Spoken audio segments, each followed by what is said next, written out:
Okay, so something that's always kind of bothered me. Do y'all know the movie Avatar, the one with the blue people? Yeah. Oh, the bad the one that's getting the one that's getting sequels for no reason. Yeah. Oh, we're gonna get into getting fucking sequels. Does anybody actually care about Avatar? Did We'll get into that. Did too. anyone actually watch Avatar? I watched it in or did theaters. we all I fool watched ourselves? it in theaters, and I am ashamed because I am part of the reason that is the best-selling film of all time. Why? Me personally. Maryland 139 I've north never for understood why 1.5 that one is the miles. best-selling film of all time. The technology. Okay, so in the movie, there's these blue people and they live on this alien planet and they're this really bad Native American allegory, right?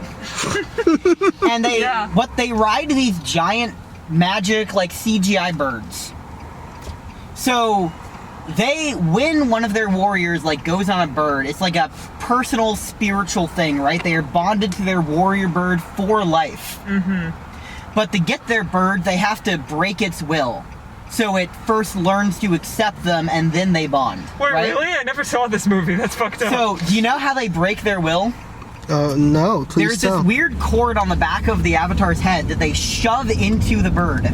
Oh yeah, they have like little USB link cables. Now, later in the film, it's revealed when the main character has sex that is the primary sex organ of the Avatars. So they're fucking the birds. They are non-consensually fucking the birds. That's making them their slaves for life in the process. what? Yeah. I okay. never watched this movie. What And the fuck? The part that really gets me is that there's an Avatar video game adaptation, right? And in it, when you're you playing fuck the birds in Team the video Avatar, you go to use a bird, you walk up to it and press E and you like jack the thing in. And I fucking hate that there is a press E to rape button in the Avatar video game. Press E to fuck bird. I'm putting that out of context. But anyway, so in the 3rd century BC, right? There is this man named Li Si. Sometimes it's pronounced Li Su. I don't speak ancient Chinese, so Li Si. And he was this like low-level bureaucrat, right? Think like council member on the fucking town governance board. And he was in his late 30s, early 40s, and was kind of going through a midlife crisis. And one day, he just fucking broke. He was in a barn, right, and he saw a bunch of rats flood in, and he was just transfixed by the beauty of these rats. And he just kept staring at them. And then he wrote poems about rats, and about how they reflected the nature of the universe, and the importance of power and order, and he realized that he needed to take over the world. This city isn't ours. This city is theirs. Okay, so What does this have to do with Avatar?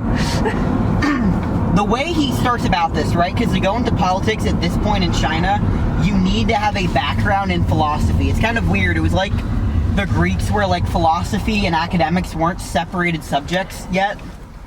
And so in order to like pass the entrance exam and start impressing royal people, you needed to have this background. And back then, it wasn't like there was a university you could go to. You more just had to find a fucking wandering teacher and study under them. So Li Si goes out, and he's a fucking 30-year-old nobody, right?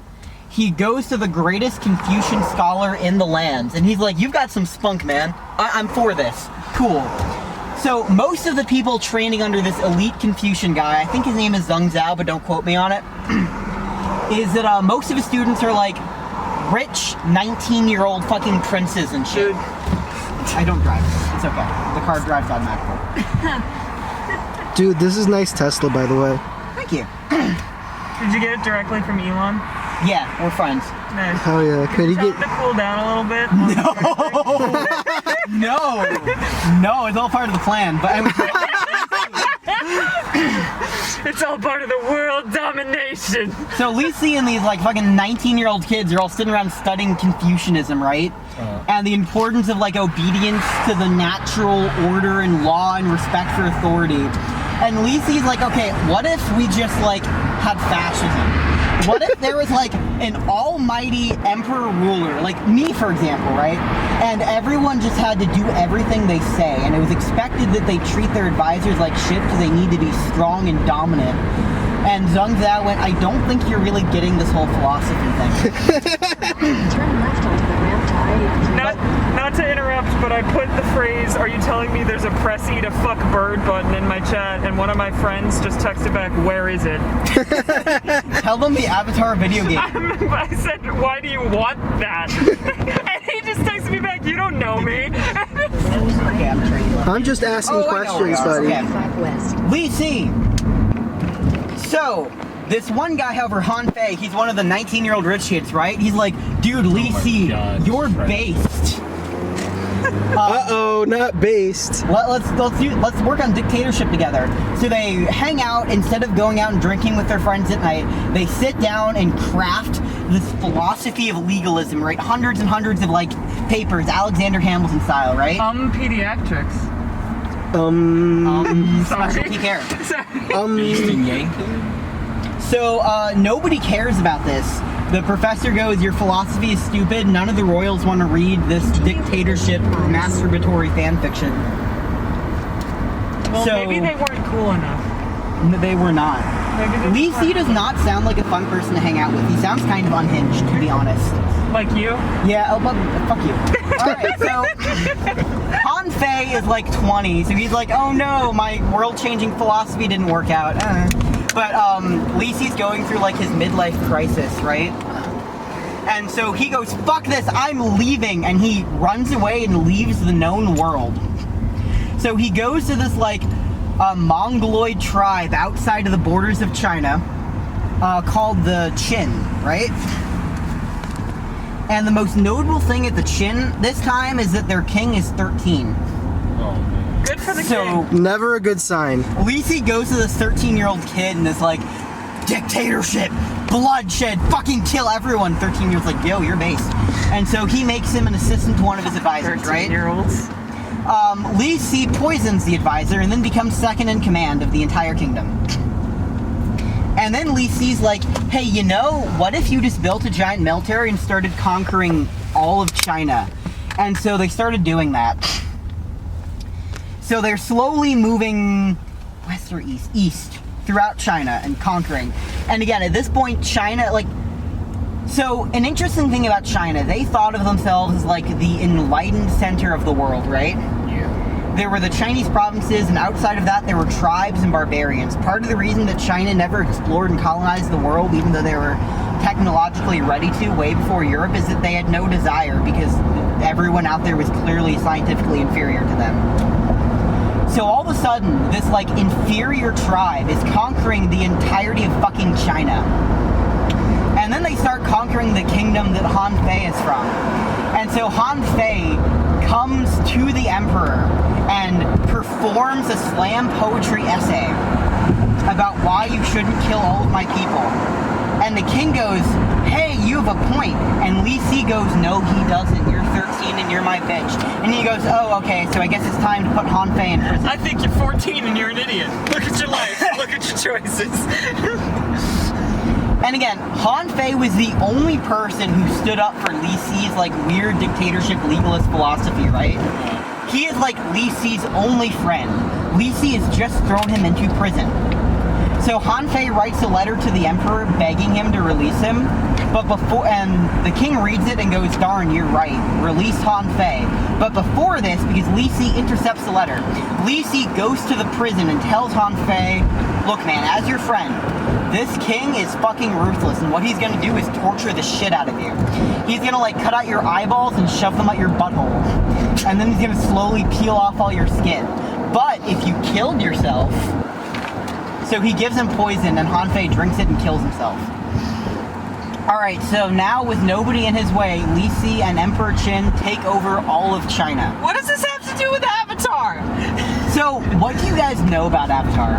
Nothing. Uh, That there's a pressy kind fuck bird of weird button. colonial vibes. Space. Yeah, it does have Pocahontas some in weird space. colonial vibe, but it's also trying so hard to have like a nice liberal message. It's trying. It's like, oh grandpa, you get it! Racism bad! I mean, you're also making Racism horrible Native American allegories. Guys, I figured it out. And, Racism is bad. But yeah, Oh my the colonizers God, no are way! bad guys. Good job, James Cameron. But it's weird. So, James fucking Cameron. James Cameron made the most profitable movie ever made, right? Yeah. Somehow. And then he did it again. With? The The first one was Titanic, the second one was Avatar. Right, I forgot he did Titanic. I always But forget that. neither of those are what he's known for. He made the Terminator movie. Yeah, because He like made fucking Alien. Titanic is like the least James Cameron movie that James Cameron has ever made. But it's interesting. This man has never made a commercial failure in his life. He is like Hollywood gold standard. You know what his fucking pitch is, his big selling point? He does It's me, everything James Cameron. under budget. Because he was a special effects man back in the day, and he was used to like cutting budget because he worked with B movies with fucking Roger Corman. Aliens is So Hollywood loves him, right? Then he makes Avatar, literally the most successful movie ever made. Makes almost $3 billion. And you know what he does? He goes, okay, look, I want to cash in literally all the goodwill I've ever had, every favor from Hollywood, to make Avatar my masterpiece. It's going to be a 5-film epic. The weird thing about it is, like, I don't know a single person who actually cares about the first movie. Yeah, Avatar... Like was James Cameron is so into it, but no one else is. Avatar was weird because it came out, right, and made a lot of money, but made no cultural impact. And it was because when Avatar came out, it was very cleverly... It was put out in a summer in which there were no other major live-action blockbusters to compete against it. You know how Jurassic World and Aquaman are both some of the highest-grossing films of all time? No, but No, I And you're didn't. like, I did not. how? Fucking Aquaman? Yes. What? Why? It's because when they released, the 2 weeks they first released, there was nothing major they were competing with. That is true. Yeah. So Avatar has no cultural cachet and its influence is ridiculously over-reported. But also when it came out, it was like a technical spectacle. But by 2010 or by 2020 standards, 2022 now, damn. It looks like video game CGI. yeah. Like it's kind of embarrassing. So CGI always ages poorly. There's like, Yeah. I can't think of a single instance of CGI that's like, that still looks Stylized. True. yeah, Stylized, that's why actually, that's fair. Spider-Man Into the Multiverse is Oh my gonna be the only fucking Marvel movie that ages well. Wind Waker still looks good. But anyway, so actually that's part of the reason that Avatar 2 kept getting delayed, because the CGI has to look fucking groundbreaking, right? Yeah. Also, I miss during, practical effects. Not to sound like that bitch, but also, during this era, James Cameron picked up a really weird hobby, which was deep sea exploration. He made this documentary where he became the person to go deeper in the water than anybody else, and that's what he's using his private fortune for. when you're rich, I guess. And his big problem, and one of the, literally, this is the reason Avatar 2 got delayed last time, was because the water CGI effects didn't look real enough, because he loves water. And so he hired a bunch of scientists to invent new models to more accurately reflect water physics. And then Disney did it. Yes.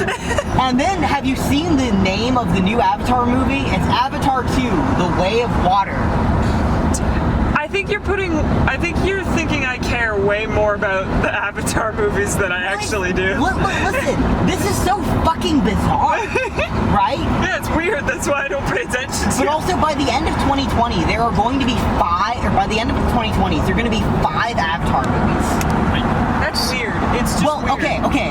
You think though, right? Because Avatar 2 is going to fail because nobody's going to care. No, Avatar 2 is gonna be like what's that phrase that you see in like every fucking movie commercial? I feel like Avatar 2 will be like a thing where everybody goes to see it just to see it, and then they're like, whatever, and then no one watches Avatar 3. And then it becomes the best-selling movie of that year. Yeah, but the weird thing is, so James Cameron was anticipating this maybe because he had 2 and 3 filmed in one production block. And then he snuck in filming half of 4. Yeah, no, that sounds like a fucking logistical nightmare. So, I'm sorry. half of Avatar 4 has been fucking filmed. Okay? It exists. I've been on one film set in my life, and the concept of trying to do 3 movies at the same time sounds impossible. Hey, do y'all want to fucking crash into that Walmart van? Please No! Alright, so anyways, yeah, Avatar 4, there is a human being who has sat down and watched the, like, first few scenes of it right now. That's how, like, test audiences have looked at Avatar 4. What the fuck? That's fucking insanity. So Li Si takes over all of China, right, with the Qin Emperor. What? They've conquered all of it. Tyler, is there just like one of those fucking what are they called? The little bobble machine, the Newton's cradle. Is there a Newton's cradle in your head that on one end is Avatar and on the other end is this Chinese history stuff, and it's just going back and forth?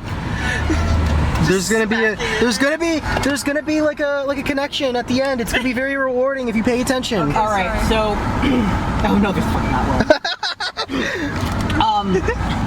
So the first thing Li Si does, right, when he takes over China, is like, you know how all those people in school made fun of my philosophy? Well, bitch, I fucking run China now because I'm the second in command with a fucking like 16-year-old prince. Does he kill him? So he declares that all books that don't have knowledge that's immediately practical or in alignment with his viewpoints are fucking burned. So he starts burning entire academic No, libraries. not Biggles learns to fly.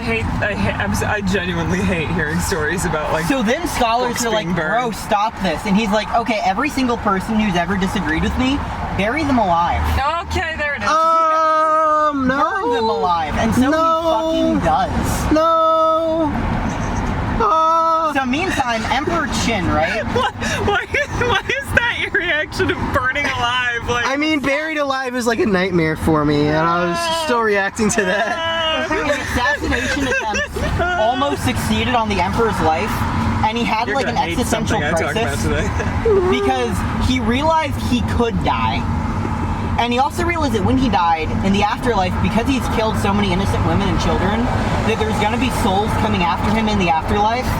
And so he comes up with an idea.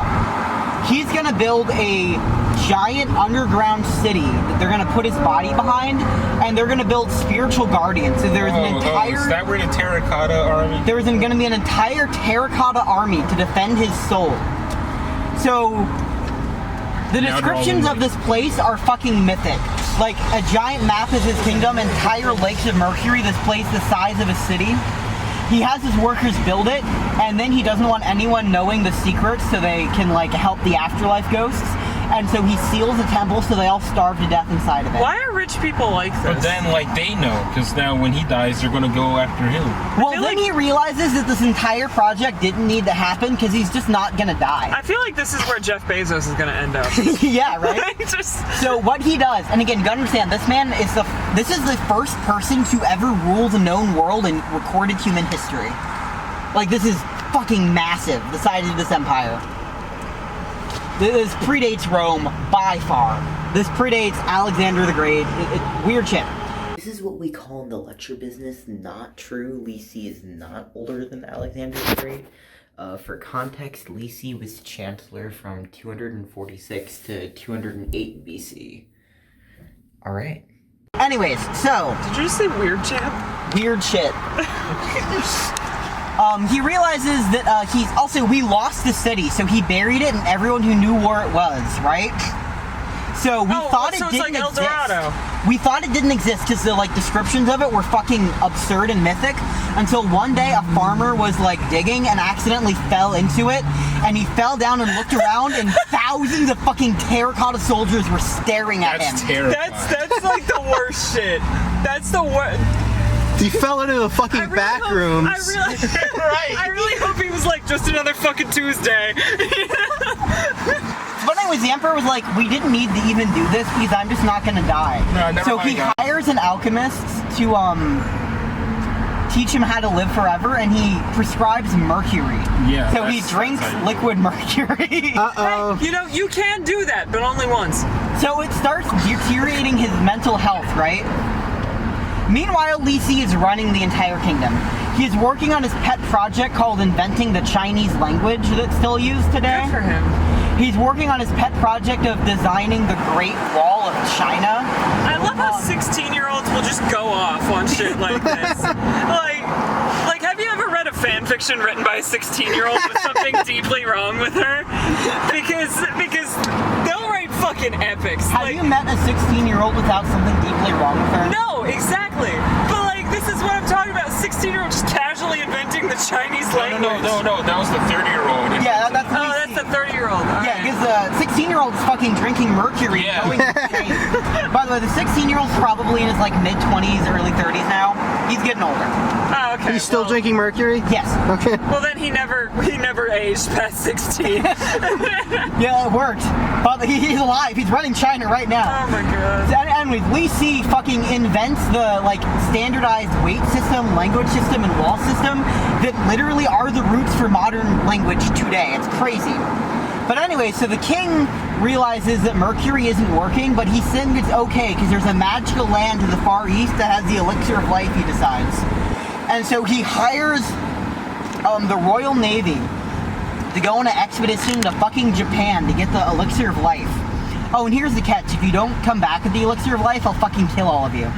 So they sail out and they come back and they're like, King, we couldn't get the elixir of life because there was the sea dragon. And he goes, oh, that's okay. I'm going to take myself and literally all of my advisors and we're going to build a giant fucking crossbow, right? And we're going to shoot the sea dragon. And so You know what? Why not? So he goes, Li Si, remember when you were running China? Okay, no, you're coming with me. We're going on a vacation. And he goes and he shoots his crossbow into the sea, screaming that he's shooting the dragon that's not there. So Li Si's staring at him in utter horror, right? And then mysteriously that night, the king decides that he doesn't want to see anyone anymore, and no one ever sees him alive again. He dies of mysterious causes on the trip home. And little did we know, it was James Cameron who murdered him. This is the plot to Avatar 2, everyone! Woo! So, Li Si decides that it might look bad if the king is dead and he's the only one who's seen him. So they hide it from the rest of the crew by putting dead fish in the container so they don't smell the rotting corpse and only dead fish. Which, according to the records of the Grand Historian, which is the document that we get most of our sources from this era from, this is where the phrase, it smells fishy, comes from. They realized that, like, fish, no matter what you do, you got a terrible smell back there. Like, So, they get back to, could you not just move the body? they get back to court, right? And the eldest son goes, hey, Li Si, I noticed that my dad mysteriously died when you were the only one with him. So I feel like you shouldn't be second in command anymore. And then the next line in the book just goes, and then Li Si convinced him to kill himself. No context. That's what happened. Wait, what book is this? Gaslight Gatekeep Girl The Boss, records I of the guess. Grand Historian. We'll talk more about this later. Okay. But this is all real. So then the next son takes I'm gonna out need a source. the records of the Grand Historian. Excuse me, Tyler, source? I made it up. The next My son comes source says power, I right? made it the fuck up. And he goes, you know what? Fucking Li Si, no, and executes him immediately. Yeah. And here Li Si is being executed by the all-powerful tyrannical government that he basically built from the ground up. The philosophy he came up with in the middle of a barn in his late 30s has now given a man the power to execute him in the public square. He literally created the idea that killed him. Isn't that fucking beautiful? Yeah. So it's pretty. So the thing that kind of I feel like is going to be interesting to see about Avatar 2 Oh my god. is I feel like Avatar 2 is not going to do well. Here's why. Avatar, for those of you who here has watched Avatar, I have not. Roland? I have already stated I have not. Okay, sorry. Since it came out, I've seen it 3 times. I've seen it Why? twice. Why would you do that to yourself? So the first time I saw it in theaters, the second time my dad bought the DVD and me and my cousin watched it on his laptop, and then the third time was when I was taking American Film Studies. Oh, okay. Alright, that's fair. I feel like the movie is the most mainstream, beat by beat sheet thing you've ever fucking seen. It's worse than Sonic 2. Whatever, fuck you, I'm out of here. It's like that, right? There is not a plot twist you don't see coming. It is verbatim. The main character has literally no personality. He is just white and male and likes to fuck women. That's but that's the hero in 90% of action Yes, movies. yes. You Yeah, but realize not that, right? anymore. He's like Johnny Joestar though, because he can't walk. We make fun of it, right? But like Iron Man is a character, right? Yeah. Fucking Captain America was a character. Even Thor was a fucking character. Okay, but Thor respects women. But like there was an era in I feel like the 2010s especially, like or like early 2000s, late 90s, when we really did want just ultimate cut paste, no personality straightness in our Hollywood movies. You say that as if Hollywood still isn't doing that. I feel like it's not as blatant anymore. Well, not as blatant, but they still do it. They still do it, but like Avatar is just the ultimate refinement of the formula with Scarlett Johansson. Goes big special effects, right? Because movies used to be you would go there and see something you had never seen before. That is why everyone said Jurassic Park fucking blew people's minds. That is why Star Wars changed the world. You went to the theater and saw something that blew your mind. All the Marvel movies look exactly the same now. But nothing can blow your mind anymore. Yeah, all the Marvel movies look exactly the fucking same. They do. I'll say it. But also, like, think about it. There is nothing a movie can do that will shock you. There was a time when Superman flew on screen and people were like, holy shit, I'm watching a man fly. You know? Yeah. Like, that's never gonna happen again. Special effects just don't wow people. Do you know what wows people? Do you know what gets people to the theater now? IP. Lin-Manuel Miranda. No, think about it. I had to sneeze halfway through saying that. Sorry. Spider-Man No Way Home, right? Right. Right, yeah. It takes Spider-Man and throws as many IPs into it as possible. 3 Spider-Men. And Daredevil, right? What You if- like Daredevil? What if Venom? What if there was more than one Spider-Man What? in a Spider-Man movie? What if there were 3? What if there were 6? Bro, what if we made a Flash movie, but actually instead it was a Batman movie, and actually instead it was a multiverse Batman movie, and Michael Keaton's in it? Oh, dude, you're driving, dude. Calm down. Please, like actually, dude. No, I love. It reminds me of that one Pro CD sketch where we're just making fun of Marvel and how they write villains. Where he just goes, "What if it was Ant-Man, but he's a bad Ant-Man. He's a bad guy." Like he's got the same powers as Ant-Man, but he's a bad guy. And he wants to open the dark dimension. We all know that It's hate so shit funny. sucks. Star Wars, it makes me cry, but it goes beyond that. So think about Ryan Reynolds. He's a brand now. Ryan Reynolds is an IP. I fucking love Ryan Reynolds. When you go to see a Ryan Reynolds movie, you notice how he plays the same character in every movie because that like Deadpool is his brand now. Yeah. He was good in the Adam Project. He's good in everything he's in. Really good. But he is an IP. They put Ryan Reynolds in it to sell tickets. Nobody went to Avatar to see the name of the main actors. Nobody knows who stars in it. Okay. Now you need an IP, a pre-existing brand Okay, to go to the theater. So Because who's other gonna play the new white guy in Avatar 2? no one. Chris Pratt. They're not hiring anyone special for the new Avatar. Chris I Pratt. can't believe Chris Pratt is No, Mario. it should be because then it would make money. But they're not hiring Chris Pratt. I hope no one hires Chris Pratt. So it's this like fucking bizarre thing, I think, where Avatar is built on this old model of what made Hollywood movies successful. And I think, because again, James Cameron is really banking on this being like the cultural cinematic event of the 2020s. By 2026, all 4 movies... And everybody knows that's Morbius. First movie to sell more billion dollars. More What did my GPS say? Straight. A more $1 billion. What's my next exit? 95 south. More Am I still billion recording, by tickets the way, sold. Roland? Yeah, we're still recording. More $1 billion. We are- box office wait. revenue. Okay, we're at 29 minutes, so let me stop the recording. What is Ninjago. weird? Oh, wait. Yeah, Ninjago. Cultural Take relevance. 2. Ninjago.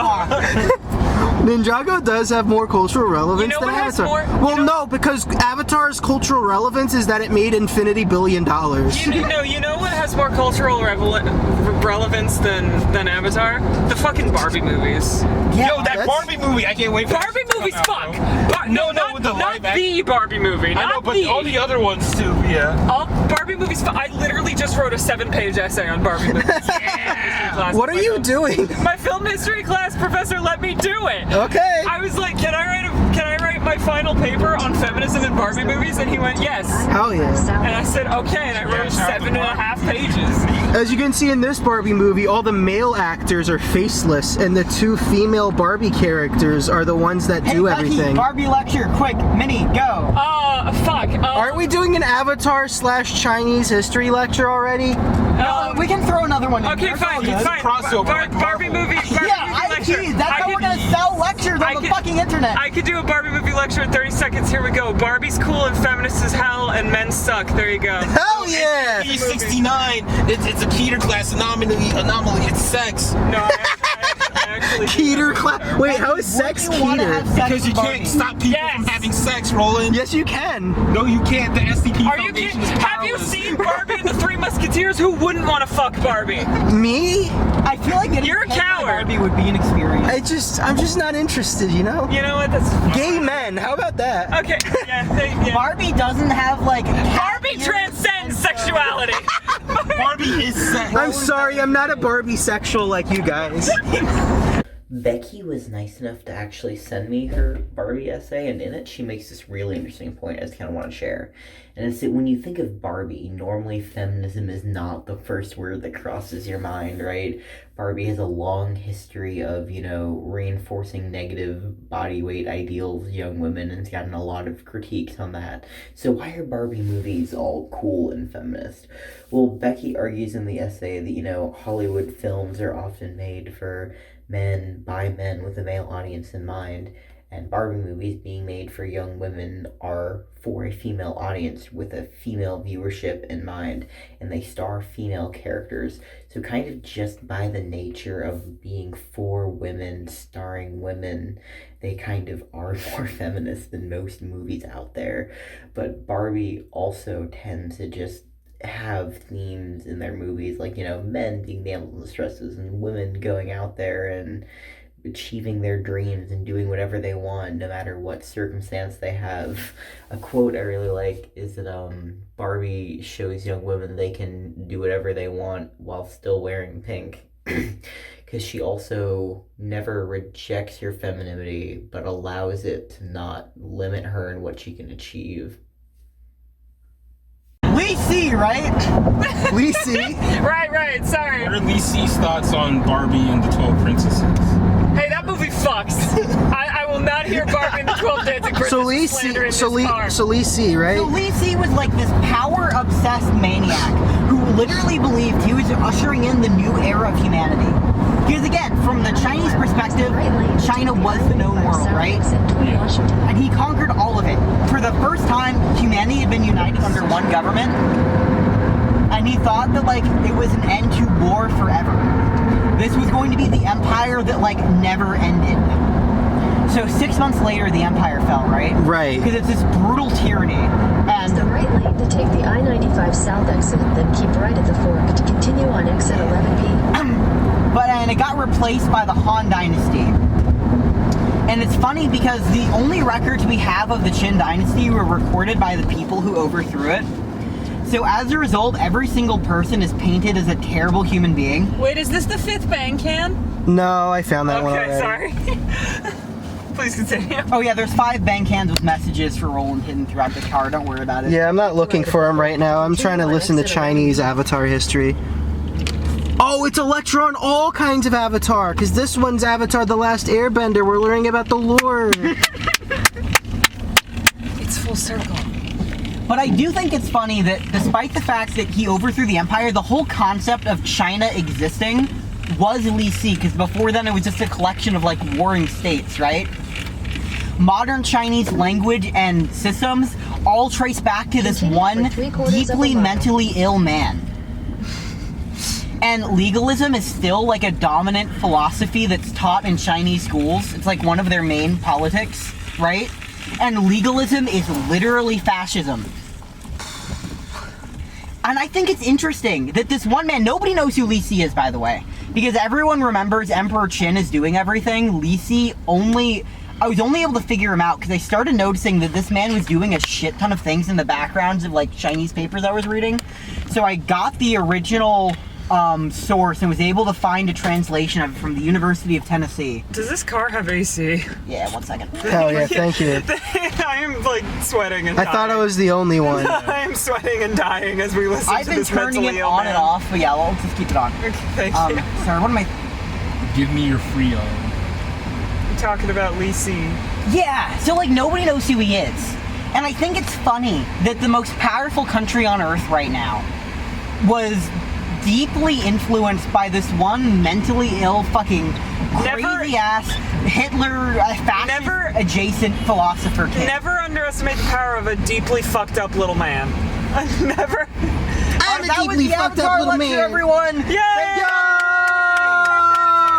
Welcome to Impromptu Avatar Lectures. Subscribe to Shaka University, like, comment, and hit the bell, and check out my comics. Bye.